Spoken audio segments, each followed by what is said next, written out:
Abantu abo badde baweereza message nyingi nze okuvaayo njogereko zaabadde message nyingi eziweerezebwa just nakooye bukooyi lwakuba nti we nakooyedde wabaddewo ekifaananyi ekikyamu naye ng'abantu bangi baweereza omwana wange message mbu baagala babeereko naye for free era ababeki bannange ngaakuwaana nnyo kiddala ffe we tuli tujja kukuwa ne ku ssente ati tebamanyi nti nze mbaddamu kubanga ku ssimu y'omwami wange kwendi amazima. The Union Media Hub ignites.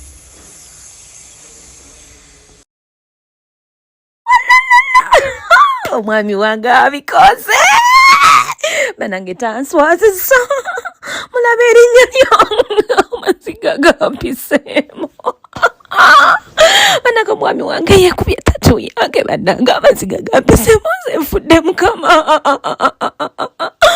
banaye omwami waffe tatuswazisa bakyala mujje muŋŋumye omwami wange tatuswazisa mwami Sekajja mukwateko bamanyabo tatu yange ku mukono gwe wowe Yogayoga okutuuka ku anniversary omwaka ogumu tuwezezza omwaka mwana gwe naye notisaali wano ow'obufumbo sinakyo simanyi omujjawa mbiyiseemu ndi mukyala mufumbo omwaka mulambo nnyooma oyagala kunnyooma manyi bingi lwakusirika oba weebuzaako ku mami Irene n'akuwa ku noti n'agamba wano nawange abo bonna tubeebuuzaako naye ng'obufumbo kintu kirungi nze sibufunyeeko ku sayidi embi me I've enjoyed marriage I've been happy omwami wange nga bwe yankwana first day nakati bwali takyusanga afaayo ayagala abaana baffe kwegamba mukwano muyitirivu nze bino byengejja si maluso abamu bagambye mbu wandibanga oli tumbwe ddala not now I need to recover ekifaananyi kuba twavuddeyo nga tulaba weetondera bannyini famire y'omuwala otegeera otya nti ekifaananyi kino nnyini kyo yafa kye baakozesezza famire ye yankubidde neŋŋamba Becky we are sorry about that ne bambi ekifaananyi bakozesezza kya muntu waffe abantu abo badde baweereza message nyingi nze okuvaayo njogereko zaabadde message nyingi eziweerezebwa just nakooye bukooyi lwakuba nti we nakooyedde wabaddewo ekifaananyi ekikyamu naye ng'abantu bangi baweereza omwana wange message mbu baagala babeereko naye for free era ababeki bannange ngaakuwaana nnyo kiddala ffe we tuli tujja kukuwa ne ku ssente ati tebamanyi nti nze mbaddamu kubanga ku ssimu y'omwami wange kwendi amazima olowooza si kyekiseera essimu y'omwami ogijja ku business kuba owemula nze ddadi yeyangattako nze omwami wange yeyangattako yaŋŋamba bebi njagala obeere mu bufumbo buno ng'oli contented 100% era naŋŋamba kandiikinge whatsapp buli kyenjogera oba okiraba ye yabikola me I wasn't into that yogayoga okutuuka ku anniversary omwaka ogumu tuwezezza omwaka mwana gwe naye notisaali wano ow'obufumbo sinakyo simanyi omujjawa mbiyiseemu ndi mukyala mufumbo omwaka mulambo nnyooma oyagala kunnyooma manyi bingi lwakusirika oba weebuzaako ku mami Irene n'akuwa ku noti n'agamba wano nawange abo bonna tubeebuuzaako naye ng'obufumbo kintu kirungi nze sibufunyeeko ku sayidi embi me I've enjoyed marriage I've been happy omwami wange nga bwe yankwana first day nakati bwali takyusanga afaayo ayagala abaana baffe kwegamba mukwano muyitirivu nze bino byengejja si maluso abamu bagambye mbu wandibanga oli tumbwe ddala not now I need to recover my body needs to recover okimanyi n'abaana basatu bonna bali wansi wa myaka 3 bonna balungu kitegeeza siweza na mwaka nga sizadde so I need to recover okikola otya okubazaala bwotyo nga balungu sijaga nti balungu kubanga omu amala kufuluma naye bw'oba n'omusajja akwagala bintu bitambula twavayo ne bagamba tumanyi family planning neesobolera abaana bange ani gwe nsabye obuyambi ate nkyazaala kati tulinaweze 10 me I'm planning to have 12 kids oba 16 kati tukyatandika fact sinnatandika enajja omutuufu ajja tuyanza katupulume Becky mukyala Sekajja ow'empeta webale nnyo olimazeeyo mbadde saakwokya nga you look nice. Thank you. Nafumbirwa. Turn around. Bana yoba. Omulabye? Cha Sekajja. Ow'empeta. Bannange. Happy anniversary. Thank you. Bannange, it's a year in marriage. Kati wetegekedde otya anniversary yenu? Twasuze mu ggulu. Wanje? Twasize muggula nti ffe omwaka twaguyingidde.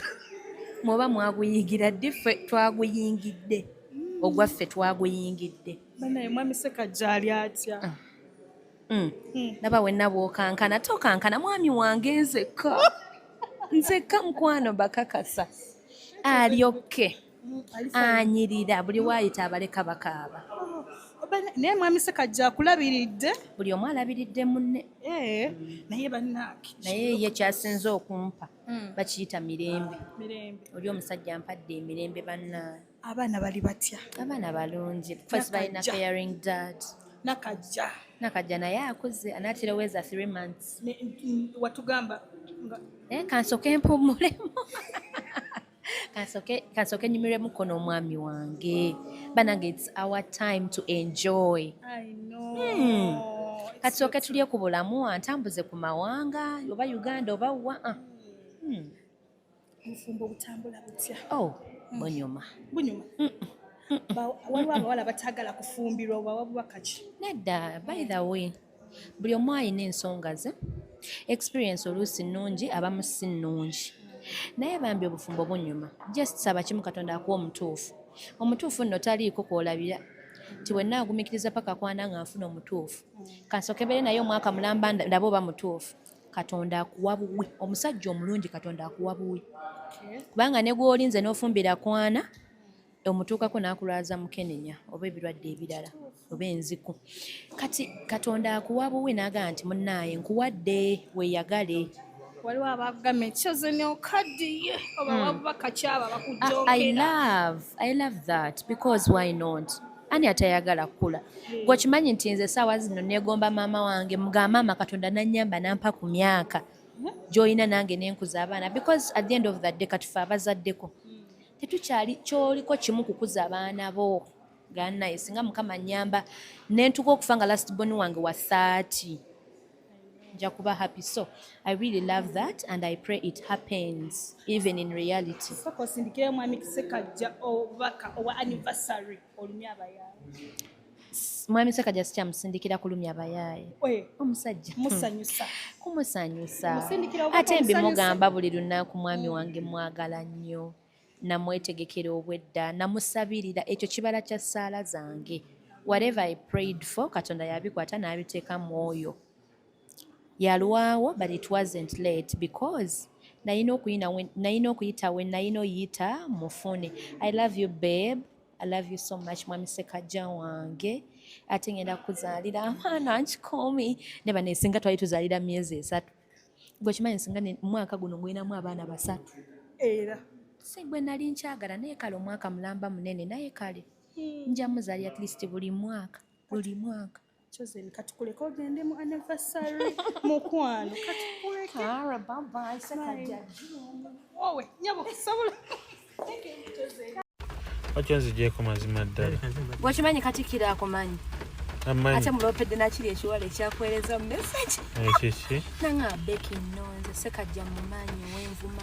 Aisha fa abaana ba Buganda. Ye n'agamba oyo mwana wa Buganda agenda kwagala akutamya obula. Twogedde emboozi badde nene Katikkiro ne muka Katikkiro. Kyannumya omukazi ne muka Katikkiro abawala bangi abakozesa ebintu ebyo nga baweza omwami wange message. Nanga kati nkuwa obuvukakafu. Ssekajja wabangako kyakola. Jangu nno. Nze ne Katikkiro nimukkiriza n'embooka zinku. Tuli bana ba Buganda naawe. Naga Becky nkukakasa ebigambo bino. Ssekajja wabako kyakola. Era nze nkitadde nkivuddeko bebe. Nengonyirira. Nenga Katikkiro n'agamba weebale kuba wanvuma akwagala nnyo ambulidde awo n'omukulu w'envuma looyaani agambye ow'amateeka n'erinnya lyangambye mbirina mu vidiyo.